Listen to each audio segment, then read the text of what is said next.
At the dawn of a new millennium, the government introduced the Millennium Educational Reform Act. After unemployment rates reached 15%, school attendance collapsed, and juvenile crime spiraled out of control. Soon after, an entire class wakes up on a deserted island with explosive collars locked around their necks. Forced into a brutal program called Battle Royale, the students must kill each other until only one survivor remains. As fear spreads across the island, friendships collapse, betrayals erupt, and classmates turn into ruthless killers. While psychopaths hunt for fun and others lose their minds in panic, Shuya Nanahara fights desperately to protect Noriko Nakagawa and survive the massacre. But with their former teacher Kitano controlling the deadly game, escaping the island may be impossible. Shuya Nanahara returns home, only to find his father hanging from the ceiling. Around him, long strips of toilet paper are covered with encouraging messages meant for him. Meanwhile at school, Kitano sits alone in silence after most of the students decide to skip class.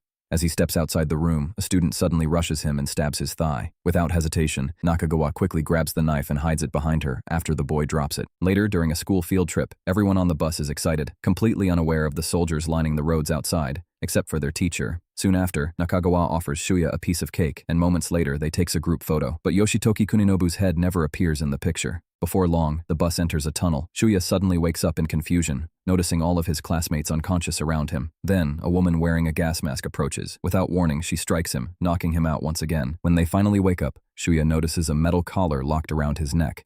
Every single student has one. Just then, they realize there is someone unfamiliar inside the room. Moments later, a helicopter lands outside. Kitano steps out alongside armed soldiers and calmly walks toward the classroom. After entering, one of the soldiers violently kicks aside a desk blocking the path. To their shock, the man standing before them is their former teacher. Calmly, he reintroduces himself, along with a transfer student. He then begins explaining the country's new law, but whispers spread through the classroom. Soon after, Kitano approaches Nobu, the student who stabbed his leg earlier. Instead of apologizing, Nobu responds with a mocking expression. Without hesitation, Kitano slams his head down violently. He coldly explains that the government has created a new system. Their previous homeroom teacher opposed the program, so they killed him. Moments later, the class is forced to watch a video explaining the rules.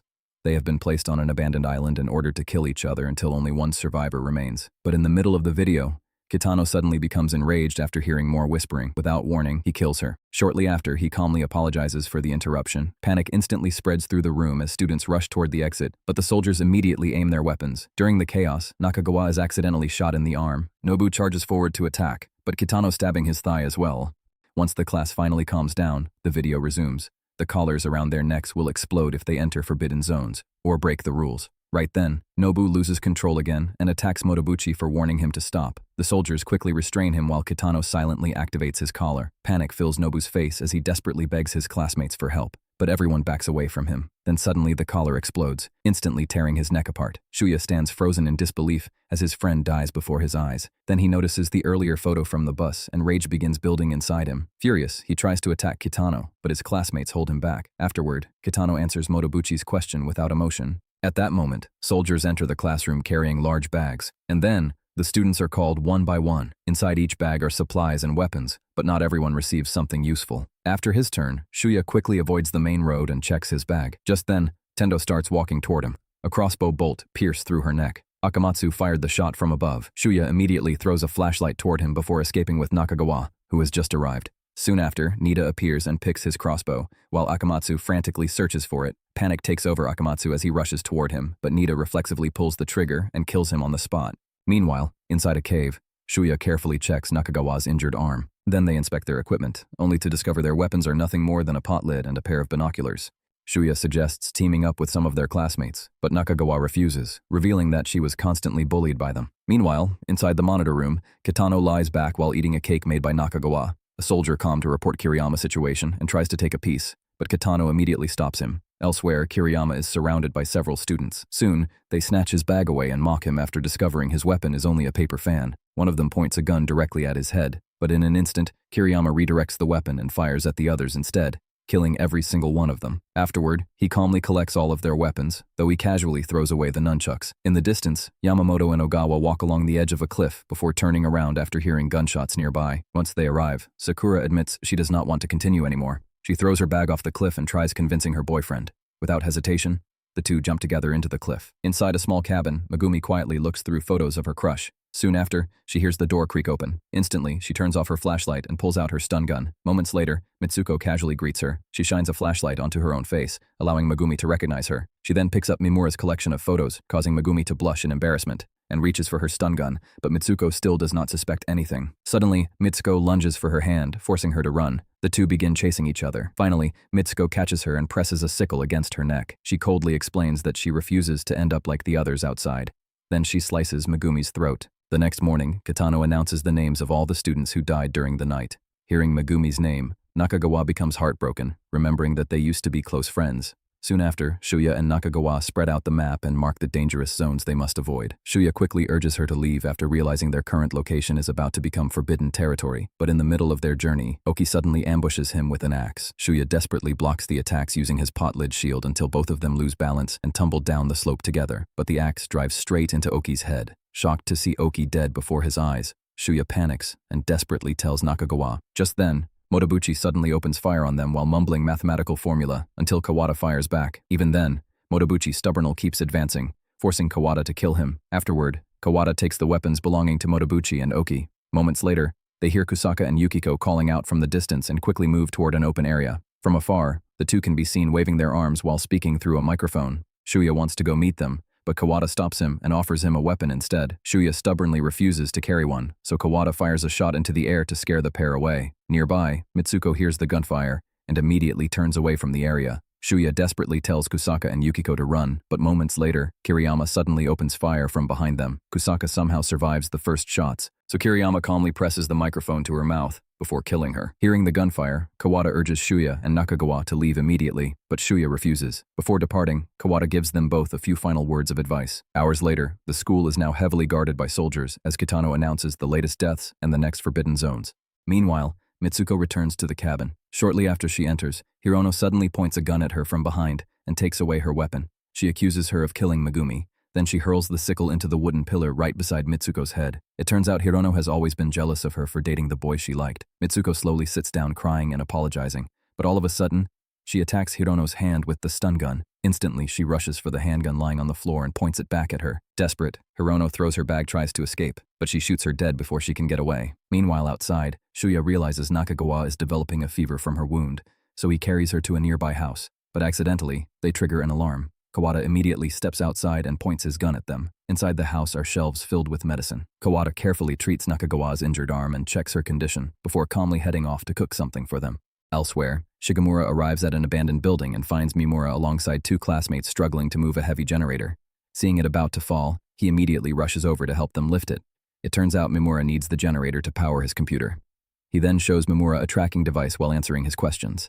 Soon after, Shigemura leaves after asking about Chigusa's location. Meanwhile, Chigusa imagines herself back in normal times, running freely while Shigemura follows closely behind her. But moments later, she snaps back to reality and continues running uphill toward a shrine. Just then, Nita suddenly appears, immediately making her uncomfortable. He has always been obsessed with Chigusa, but she constantly rejected him. Nita even pressures her into sleeping with him while threatening her at gunpoint. During the struggle, he accidentally fires the gun, grazing her cheek. However, Chigusa refuses to back down. Instead, she pulls out a folding knife and begins chasing him. Minutes later, she manages to knock him to the ground and stab him in the groin before finally killing him. At dusk, Shuya and Nakagawa quietly eat dinner together, while the nightly announcement echoes across the island. Nakagawa thanks him for everything he has done for her. Soon after, Kawada shows them a photo and finally reveals the truth about his past. During the final day of the previous game, he tried protecting his friend, only to be betrayed by her instead. It turns out Kawada is the survivor of the previous Battle Royale. Elsewhere, Chigusa lies dying after killing Nita, but unknown to her, Mitsuko had been standing behind her the entire time. Without warning,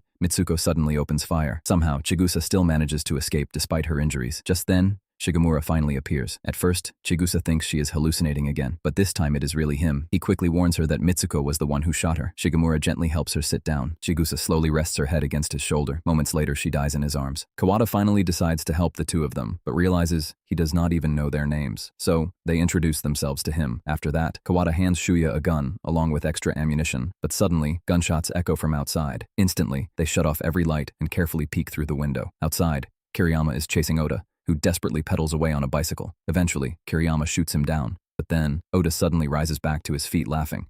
It turns out he was wearing a bulletproof vest. However, to his horror, Kiriyama knows he's still alive and draws a katana and brutally kills him. Just then, Kiriyama hears movement inside the house and tries opening the door, only to find it locked. He slowly presses his blood-covered hand against the window before throwing Oda's severed head inside. A grenade is stuffed inside its mouth. The group instantly dives away just seconds before the explosion tears through the room. Desperate, Shuya tells Kawada to protect Nakagawa before leaping out the window alongside the blast. Soon after, Kiriyama chases him along the shoreline. Shuya manages to shoot him several times, but the bullets seem to have no effect at all. Nearby, Mimura hears the gunfire and quickly checks his tracking device. Just then, Kiriyama finally lands a shot on Shuya, but as Kiriyama pauses to reload, Shuya suddenly unloads bullets straight into his chest. Seconds before Kiriyama can retaliate, Shuya dives into the water. As Kiriyama prepares to fire into the sea, Sugimura suddenly appears to help Shuya and jumps into the water with him. Somewhere else, unknown to the others, Iijima and Yutaka return carrying piles of supplies Mimura secretly ordered through his computer messages, knowing their conversations were being monitored. Confused, they question why Mimura has been collecting all these strange materials, only for him to toss them a book instead. Inside is a photo of Mimura's uncle who once went to war. Mimura explains that his uncle taught him many things about survival and fighting back. Iijima is about to respond, but Mimura quickly covers his mouth.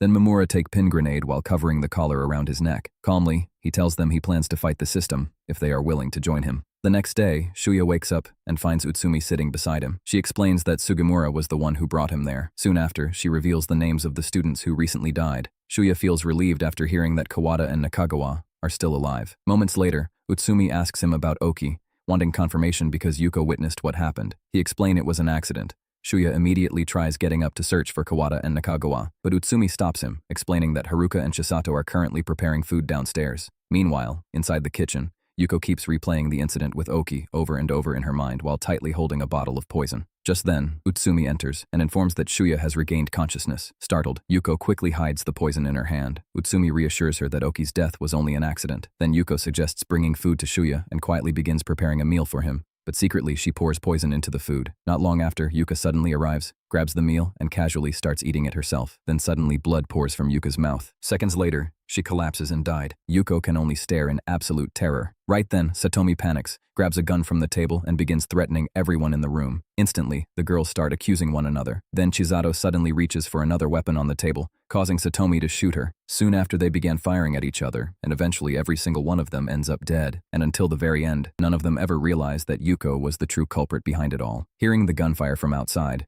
Shuya rushes toward the kitchen, only to find the door locked. Just then, Yuko opens it, quietly apologizes, and immediately runs upstairs. Shuya tries chasing after her, but first he looks inside the room, only to discover everyone dead. Realizing something is terribly wrong, Shuya rushes to the top of the lighthouse, but to his shock, Yuko has already taken her own life. At that same moment, Kawada finally returns and finds Nakagawa peacefully asleep. Quietly, he begins preparing food for her. In her dream, she quietly spends time with Kitano beside a peaceful river. Meanwhile, Kitano is suddenly awakened by soldiers informing him about a phone call. Moments later, he speaks with his daughter, who tells him his wife is seriously ill, but their relationship is clearly broken, because the conversation ends almost immediately when she hangs up on him. At the same time, Shuya struggles through the forest toward Mimura location after learning where he is from Utsumi. Along the way, memories of his father begin flooding back. He remembers his father taking him out for dinner to celebrate him entering middle school, but throughout the meal, his father keeps complaining that no company is willing to hire him anymore. After being repeatedly questioned by the waiter, he suddenly decides to take Shuya somewhere else. Desperate and consumed by hopelessness, he eventually takes his own life. Shuya suddenly trips and falls, then briefly hallucinates Nobu waving at him, reminding him to protect Nakagawa. Meanwhile, Nakagawa notices the heavy rain and becomes worried about Shuya. She immediately leaves to search for him, while Kawada chases after her, trying to stop her because they are dangerously close to a forbidden zone, but eventually, he loses track of her completely. At that moment, Nakagawa runs into Mitsuko, who immediately tries to kill her, but suddenly Mitsuko stops and backs away after Kitano appears nearby. At the same time, Shuya finally arrives as well, before collapsing from exhaustion. Moments later, Kitano quietly hands Nakagawa an umbrella. Meanwhile, Sugimura arrives at an abandoned building after tracking the signal on his device. Inside, Kotohiki accidentally bumps into a shelf, creating a loud noise. Sugimura carefully approaches the sound, only for Kotohiki to suddenly open fire on him. Instead of fighting back, Sugimura urgently warns her to run away. Confused, Kotohiki cannot understand why he is trying to protect her. That's when Sugimura finally confesses his feelings for her. Soon after, Mitsuko suddenly arrives and kills her. As Mitsuko walks away, memories of her childhood begin resurfacing. She remembers returning home from school only to find her mother drunk with a strange man inside the house. It turns out her own mother had sold her to him. When the man orders Mitsuko to take off her clothes, she suddenly pushes him down the stairs,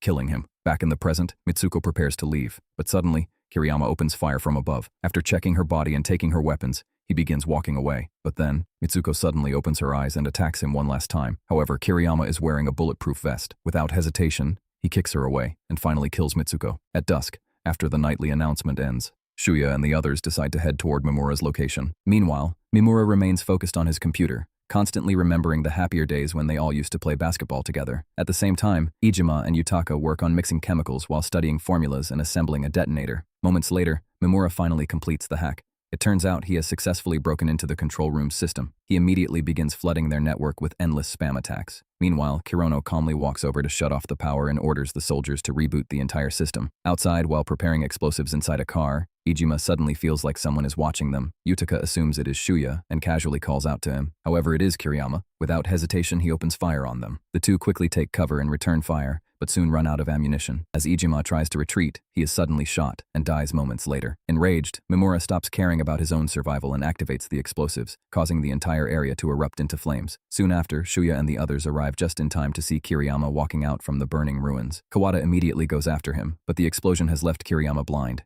Even so, Kiriyama wildly fires bullets in every direction and manages to hit Kawada, but eventually, Kawada succeeds in knocking him down and finally kills him for good. The next day, the survivors arrive at the shoreline. Shuya quietly shares his experiences with the others, but suddenly Kawada points a gun at both Shuya and Noriko. Meanwhile, inside the control room, their entire conversation is being monitored. Not long after, the soldiers begin leaving the island now that the operation is officially over, but Kitano remains behind alone, calmly exercising in an open field. At that moment, Kawada arrives and proves that he is completely unarmed. Once inside, Kitano realizes Kawada knows how to disable the collars. Furious, he decides to kill him for cheating the system. Right then, Shuya and Noriko suddenly appear and point their guns at Kitano. He then slowly uncovers a painting hidden beneath a cloth. The painting shows the students brutally killing one another, and standing at the center of it all is Noriko Nakagawa. It turns out Kitano had become obsessed with Noriko because she was the only student who ever showed him kindness, and wanted to die together with her. He tells Noriko to kill him herself, but instead, Shuya suddenly shoots him. Moments later, Kitano rises back and points his gun at them, but is only a water pistol.